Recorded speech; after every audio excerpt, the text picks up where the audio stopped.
Andrew Luck got paid. Holy shit! $140 million over 6 years, $87 million guaranteed. And what does this mean for the NFL landscape? Was it the right signing? Was it too much money? First things first, how many times have we seen throughout the last 15, 20 years of the NFL that you can win a Super Bowl in one of two ways? Grow an elite defense as seen by the Denver Broncos in combination with a competent quarterback. Even Peyton Manning at the end of his career was competent. Or you need an all-out elite top-tier talent like Aaron Rodgers, like Tom Brady, and now like Andrew Luck. There's a little bit of criticism that came from the internet reaction. It was about a half and half in terms of how much Andrew Luck is getting paid.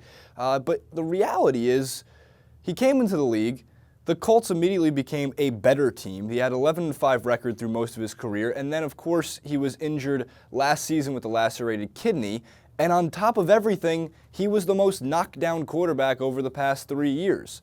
Therefore, the Colts now have locked up their star elite quarterback, right? They can go from there to start hopefully building a stronger offensive line, but also important to note with the Colts is that they have a lot of that core, that offensive core, part of their offensive line, T.Y. Hilton, Andrew Luck locked up through 2019. And that's important because Luck was going to hit free agency next year. Obviously, they wanted to get that deal done before this season. They were successful in doing so. What I find interesting about the Andrew Luck deal, though, is what it's going to mean for the young quarterbacks, not just the rookies, but the guys that have shown that they can perform in the NFL already. And I'm talking about Jameis Winston of the Bucs. I'm talking about Derek Carr of the Oakland Raiders, who hits free agency next year. So they're going to see Andrew Luck's deal of $140 million, and he's going to say, I want Andrew Luck money, or I want something near Andrew Luck money, because let's be real here. Joe Flacco got Aaron Rodgers money, and Joe Flacco is not as good of a quarterback as Aaron Rodgers, even though we've seen him perform in the playoffs at, obviously, a Super Bowl winning capability. I'm not going to say Joe Flacco is an elite quarterback, but I think he's proved his playoff performances have at least proved that he can play when it matters. So Aaron Rodgers is another name on the list who is going to be upcoming. His contract's going to be up pretty soon, too.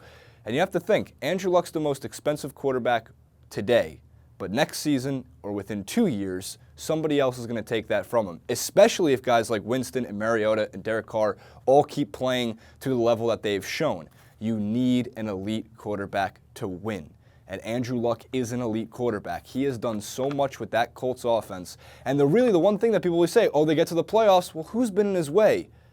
That would be Tom Brady. That's who's been in his way. And in all reality, Tom Brady's not around for that much longer. That division is getting slightly better, but the Colts are still the outright favorites to win that division next year. And all in all, Luck got his money. He's deserving of his money. And the reality is that's what it cost to keep one of the top-tier quarterbacks in the league. I also thought it was interesting, too. We're going to talk a little bit about Nick Wright tomorrow when it came to Kevin Durant, when he came to his Kevin Durant take and what he needs to do. But he also discussed Andrew Luck's take, and Coward and him were going back and forth. Nick Wright feels that there's 9 quarterbacks easily better than Andrew Luck. I think some of those quarterbacks are easily within the realm of debate. Guys like Cam Newton and Tom Brady, of course, and Aaron Rodgers. Yes, they've proven more than Andrew Luck has, at least at this point in their careers. However, guys like Drew Brees, who are on the back end, Carson Palmer's, who has some of the injury worries. Granted, Andrew Luck had a little bit of an injury worry last year. And I mentioned Drew Brees. Phillip Rivers, I think they're within the same tier as Andrew Luck. Therefore, I wouldn't say that there's 9 quarterbacks outright better than Andrew Luck, but I would say that he's in the top 6, 7 guys in the league, and those top 6, 7, 8 guys always make the playoffs. Comment below with what you think about Andrew Luck's contract and what it means for the Colts, as well as other future players that have proven their worth in the NFL already. Like, favorite, subscribe to the video. You can follow myself at JasonRuby91 on Twitter. More importantly, head over to TYT Sports on Twitter and on Facebook for more.